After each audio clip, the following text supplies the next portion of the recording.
大家好啊，歡迎收睇賽馬指南針。咁繼續咧喺呢個第七到第九場嘅一個度馬分析啦，亦都係馬匹提供啦，亦都係啲備忘啦，咁啊俾大家睇啦。咁啊，你話前面場次喺邊度？咁啊睇翻我而家新頻道啊嚇，唔係睇我舊頻道啊。咁啊應該咧第一同第三。咁一條片啦，即係第一同第三場啦，第一到第三場啦，咁啊第四到第六場一條片啦，咁啊已經出咗㗎啦嚇。咁啊依條片嘅話咧，我會同步咧擺喺個新舊指南針我都會擺嘅。咁啊至於你話舊指南針嘅朋友咧，你話想點樣睇嘅話咧，嗱我喺個標題我會 tap 咗。喺個標題我會 tap 咗嗰個新 channel 嗰個位置啦，記得去嗰度訂閱同埋睇翻即係前嗰兩場啊，同埋呢一場呢，如果係喺新 channel 度睇嘅話，就會完整睇晒；如果舊 channel 睇咧，會閹割版啦，咁啊淨係會睇到7同第8場嘅啫，就唔會睇到第9場嘅。咁你睇到咦點解冇咗第9場就知道你而家睇緊舊 channel 啊？唔該可以即係稍移玉步去即係個新 channel 度咧，就可以睇晒咧9場嘅分析同埋提供嘅。咁啊事不宜遲，我哋就可以講馬先啦嚇。記得未訂閱記得訂閱啦，因為聽日個度飛直播會喺新 channel 度會同大家做個分享嘅。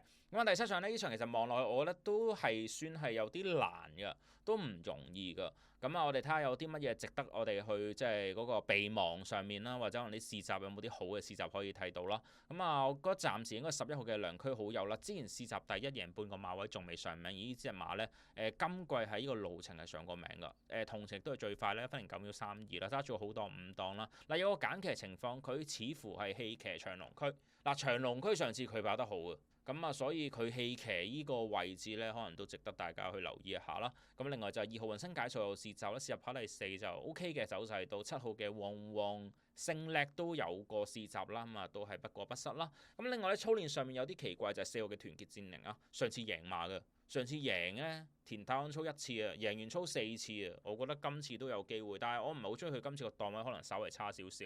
咁啊，另外就係5號歸麗人生嗱。希威森彈閘彈完唔騎，希威森去咗邊度？去咗隻佳運發度嗱，依個我覺得有個 point 喺度，似係真係揀騎啊！長隆區就紀仁安有操啦，咁啊上次得助手啦，咁啊嗰個操練有加強，亦都係似乎棄騎。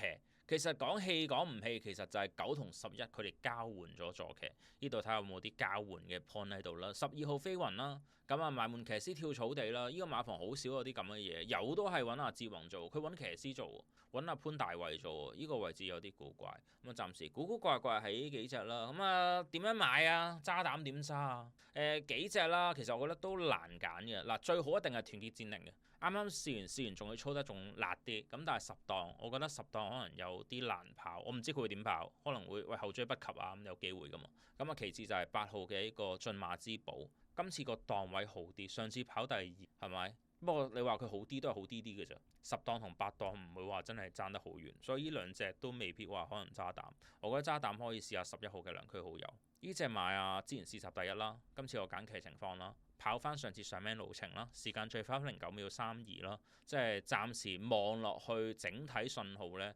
我覺得11號良區好友稍為高少少，都少少嘅咋，唔係話高好多嘅。因為你畢竟你話，所謂3強啱啱贏完喎，點啊？好似12檔，團結戰靈贏完點啊？10檔係咪？駿馬之寶跑得好咁點啊？8檔係咪？飛雲升班未必話咁信佢。咁嘅情況下，似乎最好都係揀翻隻良區好友揸住個5檔。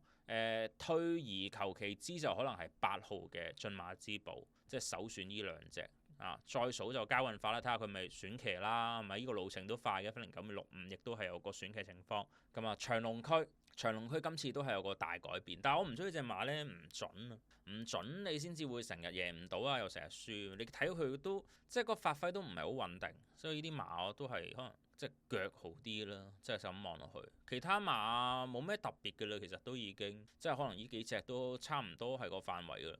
咁你話我啲乜嘢渾身解數有試閘，咪睇下佢如何咯，係咪？運來五寶其實呢個路程都強㗎，但係今次都係9檔難跑啲，我會擺去做啲邊線機會，咁當然睇下飛會再決定咯。咁啊，暫時今場個決定啊，11號良區好友稍強啲。如果你話呢隻唔中意嘅，諗下團結戰靈，睇下會唔會10檔都跑得好啦，或者係駿馬之寶，呢隻係長期都穩定嘅。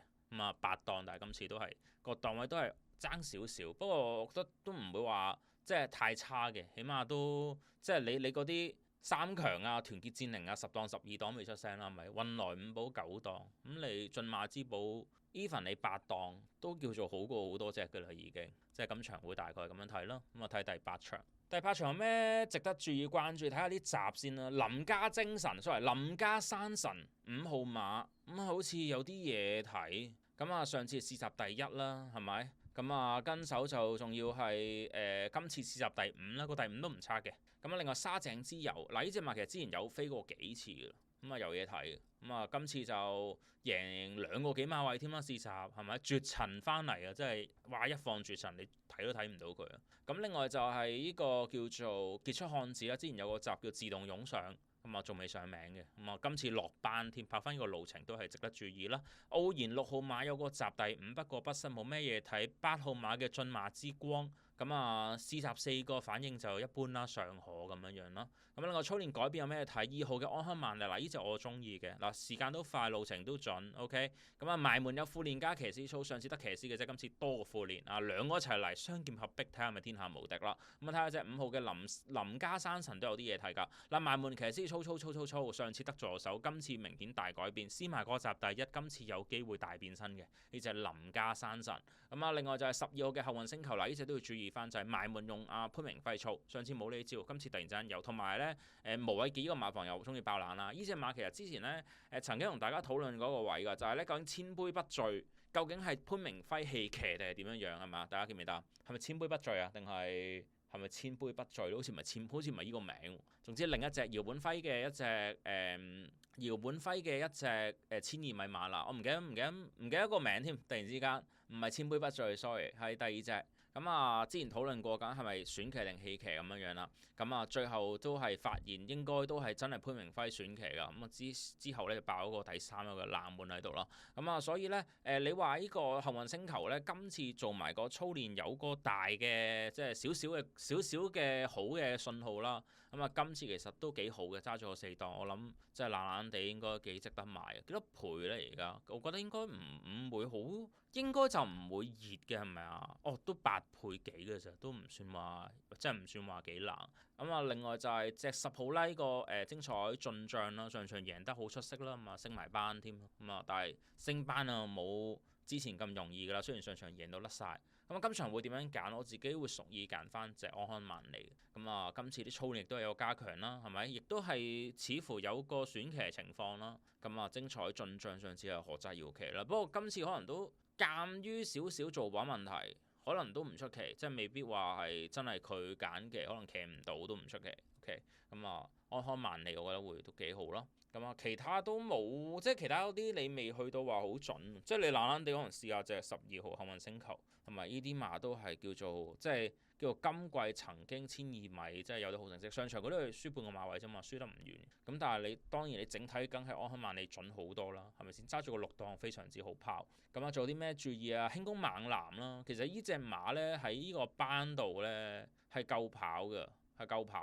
之前佢4班贏嗰鋪贏得好出色，咁啊所以預依班應該夠跑。不過上次就升班第1場就麻麻地啦。呢鋪亦都係見唔到話有啲咩即係特別靚嘅、特別悅目嘅一啲操練喺度。上次就埋門副練，今次埋門騎師，其實唔會爭好多，所以即係操練上未見到啲咩。但係你話馬嗰啲咪注意咯。仲有隻傑出漢子，全場最多 win 㗎啦，3 win。咁啊，而家落班，之前試過集又咁好，跟住而家跑翻夜馬路程嚇，咁啊呢啲有得諗。跟住另外就係精彩進帳，睇下會唔會司徒 Q 咯，何澤堯搭翻方家柏都有機會。沙井之友呢啲試好晒要拖，林家山神呢隻真係最佳冷腳，而家睇翻20幾倍。但係我覺得以佢即係呢種集啊，呢種操練啊，抽埋呢個檔位啊，絕對係今場最佳冷腳之選嚟嘅。呢隻林家山神。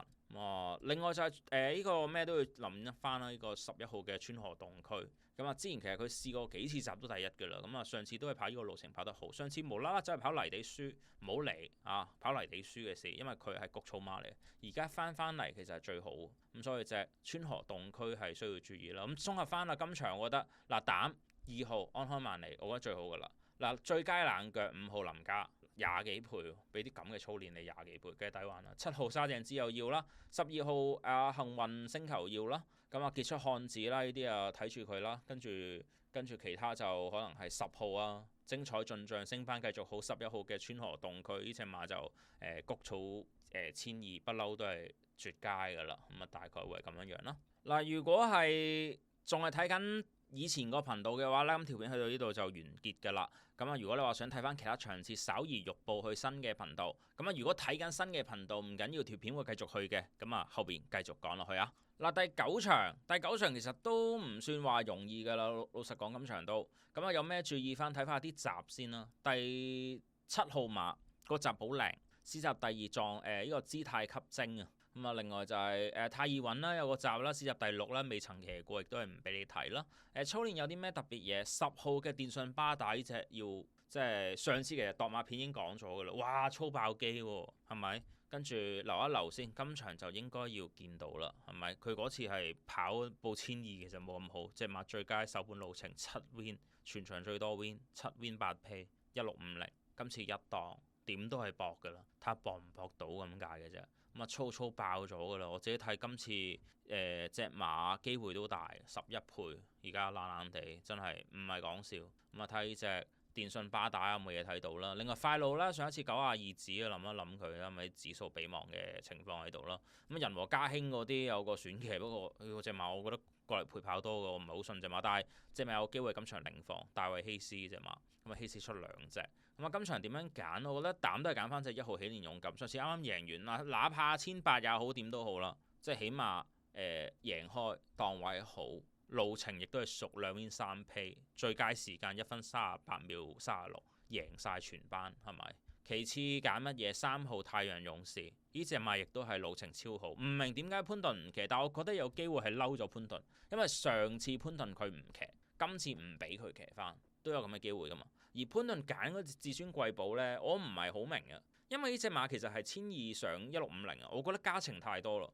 今次有攻擊因素，相信會係熱門。呢隻係至尊貴寶，而家暫時望都仲係熱門，都係4倍幾。聽日可能都仲係佢熱門，但係我覺得係可以嘗試攻擊嘅。你話攻擊到佢死晒得唔得？有機會嘅，咁但係你買4連環單天嗰啲，你唔拖佢就有機會出事嚇。但係嘗試 Q 嗰啲上攻擊隻7嘅，因為始終你加程太多啦，隻馬亦都唔係你騎開，係咪？即係好多因素咧。咁我梗係買翻隻布文，即係贏開嘅起年勇敢，係咪先？好檔位有路程，咩都準晒，係好啲嘅。太陽勇士都係啦，太陽勇士呢個路程都係好特佳啦，3 win 8個 pace。咁我相信呢2隻會比較好啲啦。咁啊，另外就係大浪淘電，上次好犀利嘅，上次唔知點解咁犀利，但係佢好犀利。今次整個2檔俾你，都係範圍馬啦。遙遙領先呢隻係潘頓疑似棄騎馬，因為其實我計過數，其實佢唔應該無啦啦走去騎隻至尊貴寶嘅。你遙遙領先應該係佢更加好嘅選擇，但係遙遙領先換咗人，呢個位置有啲奇怪，所以呢2隻我都唔敢話做膽。係啊，都係腳之選。我覺得膽一定係起年同太陽勇士2隻揀嘅啦。咁啊，另外有啲咩注意？電信巴打啦，我覺得最佳爛腳啦，11倍而家暫時。咁啊，我做到呢啲升嗰班，我未必話會太過睇好佢嘅啦。咁啊，太易穩同人和家興，我覺得都唔係呢個路程。佢報呢個路程點解呢？因為始終畢竟2班馬啦。唔係話好多路程報，可能上嚟減下分。星環唔知隻馬可能未得定點樣樣。快路就上次高指數，你睇下佢會點跑咯。但係其實隻馬係呢個路程盲滿嘅，未上過名嘅。咁就有4隻初跑呢個路程嘅馬，5號太易穩、6號人和家興、7號至尊貴寶同埋9號星環。呢4隻其實都初跑嘅嘢。